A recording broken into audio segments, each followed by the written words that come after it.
Tarata janvier kalo tile 17 san 2026 aw ni ce aw ni yatuma aw bisimila DMS TV sanfɛ foli ani tanu b'an kanu wagana lamɛnbagaw bɛɛ lajɛlen Mali kɔnɔ ani Mali kɔ kan aw ka kokan kibaru ni wagati seli foli kɔfɛ kunnafoniba minnu b'an bolo k'olu daw tulo kan olu dɔw bɛ tali kɛ juma tɛmɛnen janvier kalo tile 9 san 2026 ko Sudan kɛlɛ min yɛrɛ kɔni tun bɛ kɛ Sudan jamana yɛrɛ kɔnɔna na kabi wagati jan ko kɛlɛ yɛrɛ kɔni ye tile 1000 sɔrɔ jumadon yɛrɛ kɛlɛ min yɛrɛ kɔni bɛ ka kɛ fintigilaka dɔw ni ɲɔgɔn cɛ wale min yɛrɛ kɔni kɛra sababu ye ni ka na ni gɛlɛyaba yɛrɛ de ye Sudan jamana yɛrɛ kɔnɔna na sabula kɛlɛ ninnu yɛrɛ kɔni kɛra sababu yɛrɛ de ni ka na ni kɔngɔ banamisɛnninw fo ka taa se déplacement ko yɛrɛ kɔnɔna Sudan dugu yɛrɛ kɔnɔna na maa caman yɛrɛ kɔni bɔra u ka dugu yɛrɛ kɔnɔna ni ka u kun ɲɛsin dugu wɛrɛ yɛrɛ kɔni ma kɛlɛ siran yɛrɛ bolo kabini san 2023 avril kalo yɛrɛ la min yɛrɛ FAS mɔgɔw ni FSR maaw yɛrɛ ni ninnu bɛɛ lajɛlen yɛrɛ ye Sudan fintigilakaw yɛrɛ de ko ni maa ninnu yɛrɛ kɔni bɛ kɛlɛ la kabini o wagati yɛrɛ wale min yɛrɛ kɔni kɛra sababu ye u ka o kɛlɛ ninnu yɛrɛ kɔnɔna min yɛrɛ u ka dugu civil maaw yɛrɛ olu yɛrɛ de bɛ ka gɛlɛyaba yɛrɛ sɔrɔ kɛlɛ ninnu yɛrɛ kɔnɔna na sabula u m'a min u m'a bɔn kuma bɛɛ gɛrɛgɛrɛ yɛrɛ kɔni bɛ taa ni ka olu sɛgɛrɛ OCHA maaw y'a yira k'a fɔ ko Sudan dugu civil maaw yɛrɛ m'a laɲini ni kɛlɛ ninnu yɛrɛ kɔni ka kɛ u ka dugu yɛrɛ kɔnɔna na ko nka ko n'i y'a ta k'a lajɛ ko kuma bɛɛ ko ni fintigilaka ninnu yɛrɛ kɔni y'u ka kɛlɛw yɛrɛ kɔni daminɛ k'a bɔnɛ yɛrɛ kɔni bɛ ɲɛsin civil yɛrɛ de ma ka caya k'u ka ni kɛlɛ ninnu yɛrɛ kɔni kɛra sababu ye Sudan jamana kɔnɔden ma 9 kɔ olu bɛɛ lajɛlen déplacera ni ka bɔ u ka dugu yɛrɛ kɔnɔna na ni ka taa u sigi u ka dugu fan dɔw yɛrɛ kɔnɔna yɔrɔ minnu yɛrɛ mankan man ca kosɛbɛ ko maa 4 ani kɔ yɛrɛ fana bɔra u ka dugu yɛrɛ kɔnɔna na ni ka u kun da jamana wɛrɛw yɛrɛ fana kɔnɔna na wale min yɛrɛ fana kɛra sababu ye ni ka gɛlɛyaba yɛrɛ fana bila jamana dɔw yɛrɛ kɔnɔna na sabula Sudan jamana kɔnɔden caman bɔra u ka dugu yɛrɛ kɔnɔna na ni ka u kun da jamana minnu yɛrɛ kɔnɔna na o jamana ninnu yɛrɛ fana bɛ ka gɛlɛya yɛrɛ sɔrɔ o maa ninnu yɛrɛ labalo cogo yɛrɛ kɔnɔna ko Sudan jamana kɔnɔden maa 21 bɔɲɔgɔn yɛrɛ bɛɛ lajɛlen bɛ yen nɔ ni kɔngɔ bana bɛ caman la kɔngɔ bɛ maa dɔw yɛrɛ la dɔw yɛrɛ kɔni tɛ ka balo yɛrɛ sɔrɔ nka ko maa dɔw yɛrɛ fana seginna ni ka na Khartoum ko bɛ n'a ta o ta k'u ka faaba yɛrɛ kɔnɔna na ko faratiba yɛrɛ de bɛ yen nɔ kɛrɛnkɛrɛnnenya la i n'a fɔ u ka fintigilakaw ka mugujugu dɔw yɛrɛ ye OCHA porte-parole ni ale tɔgɔ de ye ko Jens Laerke ale y'a yira k'a fɔ ko Sudan jamana west yanfa kɛrɛnkɛrɛnnenya la Kordofan ko kɛlɛba yɛrɛ de bɛ ka kɛ o yɔrɔ yɛrɛ la min yɛrɛ fana ye Darfur ni o fana y'u ka jamana dugu dɔ yɛrɛ kɔni ko lakanabaliya yɛrɛ fana ka ca o yɔrɔ ninnu yɛrɛ la ko o sigiba maaw yɛrɛ bɛ gɛlɛyaba yɛrɛ kɔnɔna na k'ali ni kuma dɔw la ni dɛmɛjɛkulu maaw yɛrɛ kɔnɔna na k'a fɔ k'u bɛ taa ni maa ninnu yɛrɛ kɔni dɛmɛ ni ka balo yɛrɛ d'u ma ani ka furakɛli yɛrɛ kɔni k'olu la ko dɛmɛjɛkulu maa ninnu yɛrɛ kɔni bɛ segin dɔw yɛrɛ kɔni bɛ sira ka sababu yɛrɛ kɛ yen lakanabaliya yɛrɛ ye nka nin bɛɛ lajɛlen yɛrɛ la min yɛrɛ u ka dugu civiliw n'u ka denmisɛnninw ni musolakaw yɛrɛ olu yɛrɛ de bɛ ka bɔnɛba sɔrɔ nin ko in yɛrɛ la sabula u tɛ ka se ka hali da la dumuni yɛrɛ kɔni sɔrɔ ni ka o kɛ Ricardo Pire ni ale fana ye agence dɔ porte-parole ye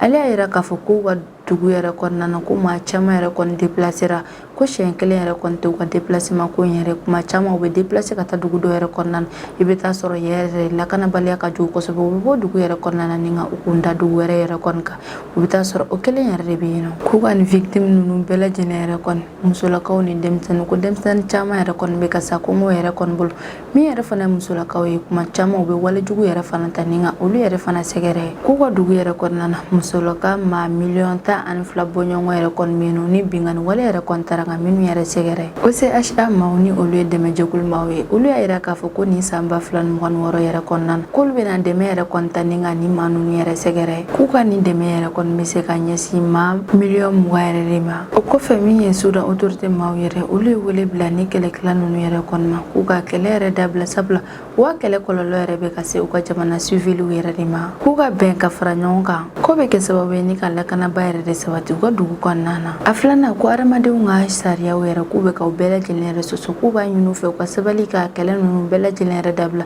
cogo min yɛrɛ la u ka jamana civiliw bɛ se ka hɛrɛ yɛrɛ sɔrɔ ani lakana sɔrɔ cogo min yɛrɛ la min yɛrɛ fana y'u ka hakɛ yɛrɛ k'u ka to ka civiliw ka se k'u ka hakɛw yɛrɛ fana sɔrɔ dɛmɛ jɛkulu maa minnu yɛrɛ fana bɛ taa ni ka taa dɛmɛ yɛrɛ fana don k'a ɲɛsin o civil ninnu yɛrɛ kɔni ma k'u b'u deli ka na se o dɛmɛ jɛkulu maa ninnu yɛrɛ ma u k'u to yen ni ka taa dɛmɛ di yɛrɛ kɛ maa ninnu yɛrɛ ma sabula an bɛ wagati min na i n'a fɔ ko bi maa caman yɛrɛ bɛ ka bɔnɛ u ni na caman yɛrɛ fana bɛ ka bana dɔw yɛrɛ sɔrɔ k'a sababu yɛrɛ kɛ kɔngɔ yɛrɛ ye Burkina Faso jamana fintigilaka dɔ yɛrɛ ye ni jɔyɔrɔba yɛrɛ fana bɛ ale bolo ale yɛrɛ kɔni bɔra ni ka laseli belebele dɔ yɛrɛ kɛ alamisa tɛmɛnen janvier kalo tile 8 san 2026 min na y'a yira k'a fɔ ko tentative de coup d'état min kun bɛna kɛ Burkina Faso jamana yɛrɛ kɔnɔna na wagati tɛmɛnenw yɛrɛ la ko ale nin bɛ o ko tentative de coup d'état yɛrɛ la capitaine Kuli Jati y'a yira k'a fɔ ko tentative de coup d'état yɛrɛ kɔni k'a bɛɛ lajɛlen yɛrɛ labɛnna kabini Togo yɛrɛ de min yɛrɛ labɛnna u ka jamana ɲɛmɔgɔ kɔrɔ dɔ yɛrɛ fɛ ni bɛɛ lajɛlen b'ale yɛrɛ don daminba yɛrɛ la k'ale yɛrɛ de y'a laɲini ni ka capitaine Ibrahim Traoré ka fanga yɛrɛ kɔni dafiri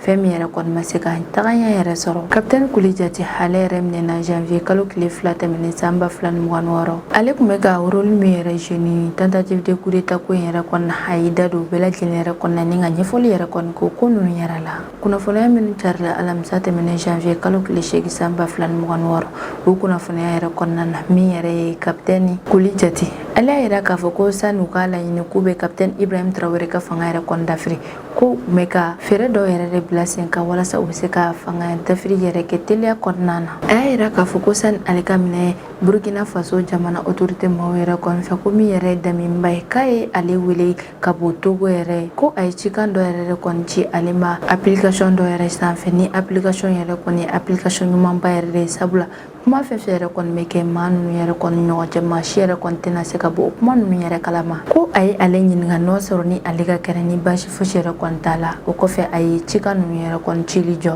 o kɔfɛ k'u ka kuma ɲɔgɔnya tɔ ninnu yɛrɛ fana continuera application crypté yɛrɛ sanfɛ min na capitaine Ouédraogo David ni ale yɛrɛ donnen don kosɛbɛ ni Wura David de ni ale yɛrɛ fana sigilen bɛ Ghana an bɛ wagati min na i n'a fɔ ko bi k'ale yɛrɛ kɔni kun bɛ ka kuma application yɛrɛ kɔni sanfɛ ale ni daminba yɛrɛ ni ɲɔgɔn cɛ u kan ka fɛɛrɛ minnu yɛrɛ latigɛ fanga dafiri ko in yɛrɛ la nka ko n'u ye cikan fɛn fɛn yɛrɛ kɔni ci o application yɛrɛ kɔni sanfɛ ko seconde 30 yɛrɛ kɔfɛ o cikan ninnu bɛɛ lajɛlen yɛrɛ bɛ taga capitaine Kuli Jati y'a yira k'a fɔ ko décembre kalo tile 31 san 2025 ko ale yamaruya dɔ yɛrɛ kɔni sɔrɔ ka bɔ daminba yɔrɔ min na daminba yɛrɛ kɔni ye a yamaruya ale yɛrɛ fɛ k'a fɔ ko a ye wari dɔ yɛrɛ kɔni ci ko capitaine Kuli Jati yɛrɛ ka taga wari yɛrɛ minɛ wari min yɛrɛ kɔni bɛ taga fo se fo wari miliyɔn 8 yɛrɛ la daminba yɛrɛ kɔni y'a yira k'a fɔ ko miliyɔn 8 yɛrɛ kɔni la ko capitaine Kuli Jati yɛrɛ ni yɔrɔ ye miliyɔn 3 yɛrɛ de ko miliyɔn 5 tɔ ko a ka taga o di maa dɔw yɛrɛ kɔni ma minnu yɛrɛ fana sen kun bɛ tentative de coup d'état ko in yɛrɛ la capitaine Kuli Jati y'a yira k'a fɔ ko ale y'a ka miliyɔn 3 yɛrɛ ta ni ka miliyɔn 5 tɔ yɛrɛ di a dɔgɔkɛ yɛrɛ ma ni o tɔgɔ de ye ko Suwadogo Robert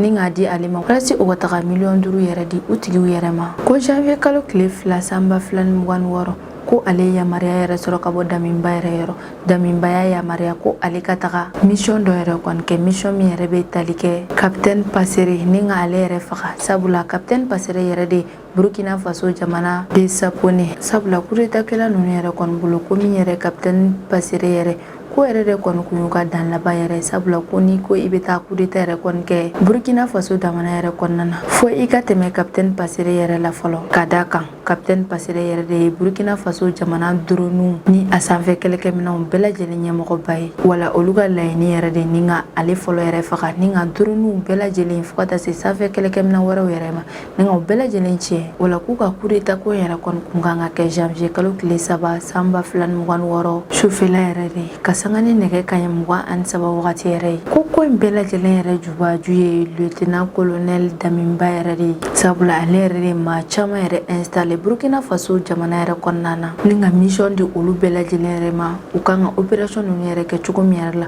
wa daminba kelen yɛrɛ de kɔni bɛ ni maa ninnu bɛɛ lajɛlen yɛrɛ kɔni don minnu sen yɛrɛ kɔni kun bɛ ni coup d'état ko in yɛrɛ la capitaine Kuli Jati y'a yira k'a fɔ ko olu ye wale min yɛrɛ kɔni kɛ ko wale ɲuman yɛrɛ kɔni tɛ o la ko ale bɛ yafa yɛrɛ kɔni ɲini capitaine Ibrahim Traoré yɛrɛ fɛ ani u ka jamana kɔnɔndenw bɛɛ lajɛlen yɛrɛ kɔni fɛ ani u ka jamana militaires bɛɛ lajɛlen yɛrɛ fana fɛ a y'a yira k'a fɔ ko ale hakili yɛrɛ kɔni ma baara yɛrɛ kɛ o de y'ale bila ka nin wale jugu yɛrɛ kɔni kɛ u yɛrɛ ka jamana yɛrɛ kɔnɔna na Burkina Faso autorité maaw y'a yira k'a fɔ ko capitaine Kuli Jati be bɔ ni ŋa ni yafadeli yɛrɛ kɔni kɛ wagati min yɛrɛ kɔnɔna k'o y'a sɔrɔ maa caman yɛrɛ fana bɔra ni ŋana yafadeli yɛrɛ kɛ k'a yira k'a fɔ k'olu bɛɛ lajɛlen sen kunbɛ nin coup d'état ko in yɛrɛ kɔnɔna wa u y'a yira k'a fɔ ko nin coup d'état ko in bɛɛ lajɛlen yɛrɛ fana bɔra u ka jamana ɲɛmaakɔrɔ dɔ yɛrɛ de yɔrɔ ni o ye Daminba yɛrɛ ye sibiri tɛmɛnen janvier kalo tile 10 san 2026 min yɛrɛ ye Siri autorité maaw yɛrɛ olu bɔra ni ka laseli belebele dɔ yɛrɛ kɛ min na u y'a yira k'a fɔ ko olu ye Alep quartier yɛrɛ minɛ kurdi maaw yɛrɛ kɔnɔna ko wa k'an bɛ wagati min na i n'a fɔ ko bi ko Alep quartier yɛrɛ kɔnɔ kɔlɔsilenba yɛrɛ de don u ka jamana autorité maaw yɛrɛ fɛ nka min yɛrɛ ye kurdi maaw ye olu y'a yira k'a fɔ ko kɛlɛ min yɛrɛ bɛ ka kɛ Alep dugu yɛrɛ kɔnɔna na ko kɛlɛ bɛ ka continuer wa fana k'u ka autorité maaw yɛrɛ kɔni ye min fɔ ko tiɲɛ tɛ u ko in yɛrɛ la AFP maaw ni olu ye kunnafolidila dɔw yɛrɛ ni olu kun bɛ ni kɛnɛ yɛrɛ kɔni kan olu y'a yira k'a fɔ ko sɔgɔmadafɛla wagati yɛrɛ kɔnɔna k'olu ye marifa cimanka caman yɛrɛ de mɛn wa k'u ka gouvernement autorité maa caman yɛrɛ fana kun bɛ ka u kunda o zone yɛrɛ kan ko kɛlɛ min yɛrɛ bɛ Siri gouvernement maaw ni kurdi maa ninnu yɛrɛ kɔni cɛ ko kɛlɛ yɛrɛ kɔni kɛra sababu ye ni ka maa caman yɛrɛ kɔni bɔnɛ u ni na Siri jamana yɛrɛ kɔnɔna na k'a daminɛ tarata yɛrɛ kɔnɔna ko kana bila mɛ wagati min na i n'a fɔ ko bi ko ka kɛlɛ kɛra sababu ye ni ka maa 21 yɛrɛ de bɔnɛ u ni na ko ni kɛlɛ min yɛrɛ bɛ Siri gouvernement maaw ni kurdi maaw yɛrɛ cɛ kɛlɛ yɛrɛ dabilenna kabini san 2024 décembre kalo yɛrɛ la ni o bɛnna Bashar al-Assad yɛrɛ ka fanga dafiri wagati yɛrɛ ma ko bɛɛ lajɛlen kɛra sababu ye ni ka maa caman yɛrɛ bɔli ka bɔ u ka dugu yɛrɛ kɔnɔna na o ni maaw y'a yira k'a fɔ ko maa minnu yɛrɛ bolila ka bɔ Siri jamana yɛrɛ kɔnɔna na ni ka u kunda jamana wɛrɛw yɛrɛ kɔni kan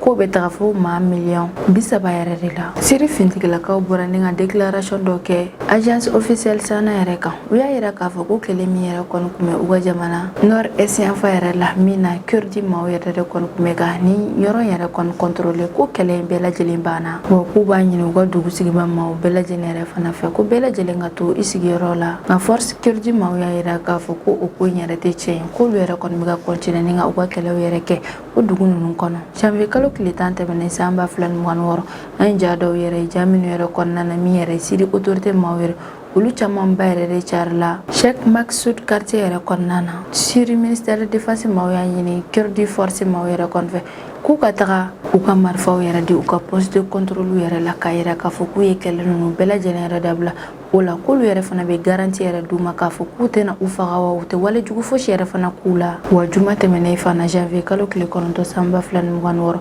Damas autorité maaw yɛrɛ ye laseli belebele dɔ yɛrɛ kɛ min na u y'a ɲini force de kurdi maaw yɛrɛ fɛ ko u bɛ ka kɛlɛ kɛ u ka dugu fa minnu yɛrɛ kɔnɔna k'u ka bɔ o dugu ninnu yɛrɛ la wa fana k'olu bɛ layiru yɛrɛ fana ta k'u bɛ u escorter ni ka u bɔ dugu yɛrɛ kɔnɔna na k'a sɔrɔ baasi fosi m'u sɔrɔ min yɛrɛ force de kurdi maaw yɛrɛ olu ma sɔn Siri gouvernement maaw ka o yamaruya yɛrɛ kɔni ma o kɔfɛ min yɛrɛ Siri gouvernement maaw yɛrɛ kɔni olu ka sɔrɔ ka frappe juguman yɛrɛ kɛ juma su janvier kalo tile 9 san 2026 ni k'a ɲɛsin force de kurdi maaw yɛrɛ ma AFP kunnafonidiso maaw y'a yira k'a fɔ k'olu yɛrɛ kɔni ye bom cimanka dɔ yɛrɛ kɔni mɛn o don su yɛrɛ ye Siri kunnafonidiso maaw yɛrɛ ye kurdi maaw yɛrɛ jalaki k'a fɔ ko wagati tɛmɛnɛw yɛrɛ la k'u ye u ka sanfɛ kɛlɛkɛminɛw yɛrɛ kɔni kɛ ni ka opération kɛ k'a ɲɛsin Siri dugu civil maaw yɛrɛ ma kɛrɛnkɛrɛnnenya la Alep quartier yɛrɛ la o jumadon yɛrɛ fana la min yɛrɛ ye Siri autorité maaw yɛrɛ olu y'a ɲini u ka dugu sigibaa maa dɔw yɛrɛ kɔni fɛ minnu yɛrɛ kɔni bɛ fɛ ka boli k'u ka boli ka taga ni sira fila yɛrɛ kɔni ye wa kunnafonidila dɔw yɛrɛ fana Siri duguden dɔw yɛrɛ minnu bɛ ka boli san kɔrɔlaw yɛrɛ la n'u ka minɛnw yɛrɛ ye k'u kunda misiri dɔw yɛrɛ kan misiri minnu yɛrɛ kɔni yamaruya la k'u ka taga u dogow yɛrɛ la sabula komi kojugu minnu yɛrɛ kɔni bɛ ka fili k'o bɛ se ka na ni kasaraba yɛrɛ de u yɔrɔ o la Siri gouvernement maaw yɛrɛ ye misiri 20 yɛrɛ de dayɛlɛ walasa u bɛ se ka u ka jamana kɔnɔden caman yɛrɛ kɔni bisimila o yɔrɔ ninnu yɛrɛ la Tom Barak ni ale ye Amérique ambassade ye min sigilen yɛrɛ bɛ Siri jamana yɛrɛ kɔnɔna na ale yɛrɛ kɔni bɔra ni ka laseli dɔ yɛrɛ kɛ min na a y'a yira k'a fɔ ko Amérique ka laɲini yɛrɛ de ko min ye kurdi maaw yɛrɛ ni olu bɛ wele fana ko FDS k'u bɛ kɛlɛ min yɛrɛ kɔnɔna Siri jamana yɛrɛ kɔnɔna na k'u k'a bɛɛ lajɛlen yɛrɛ dabila sabula a bɛ ka kɛ sababu yɛrɛ kɔnɔ ni ka civil caman yɛrɛ bɔnɛ u ni na ka ɲangili yɛrɛ fana ta ni ka u sɛgɛrɛ fana kurdi maa ninnu yɛrɛ fana n'u bɛ wele ko FDS ni maa ninnu yɛrɛ kɔni bɛ ka dɛmɛ États-Unis yɛrɛ de fɛ sabula wagati tɛmɛnɛw la États-Unis yɛrɛ de kɔni tun bɛ to ka kɛlɛkɛminɛw ani dɛmɛw yɛrɛ kɔni ta ni k'a di ni maa ninnu yɛrɛ kɔni ma walasa jadisi minnu yɛrɛ bɛ Siri dugu yɛrɛ kɔnɔna na ni ka dankari olu ka wale ninnu yɛrɛ la ko yɛrɛ de kɔni kosɔn États-Unis yɛrɛ kɔni kɔni y'a ɲini FDS ma yɛrɛ fɛ k'u bɛ kɛlɛ minnu yɛrɛ la Siri dugu yɛrɛ kɔnɔna na k'u ka kɛlɛ ninnu bɛɛ lajɛlen dabila walasa u ka jamana civil yɛrɛ bɛ se ka lafiya sɔrɔ. France ministre des affaires étrangères yɛrɛ fana bɔra ni ka kuma dɔ yɛrɛ kɛ ko yɛrɛ la a y'a yira k'a fɔ k'u bɛ kɛlɛ min yɛrɛ kɔnɔna k'u ka cessez-le-feu yɛrɛ de kɛ wa ko min yɛrɛ ye pari ye ko ani a jɛɲɔgɔn dɔw yɛrɛ kɛrɛnkɛrɛnnenya la États-Unis ani maa wɛrɛw yɛrɛ u bɛna fara ɲɔgɔn kan ni ka kuma ɲɔgɔn yɛrɛ kɔni kɛ cogo min yɛrɛ la kɛlɛ min yɛrɛ bɛ Siri dugu yɛrɛ kɔnɔna na kɛlɛ ninnu bɛɛ lajɛlen bɛ se ka dabila. Ni ne bɛ dan sigi an ka bi kunnafoniyaw kan an kanubaga n'a lamɛnbagaw bɛɛ lajɛlen fɔ Mali kɔnɔ ani Mali kɔ kan aw k'an bɛn a ɲɔgɔnna wɛrɛ ma.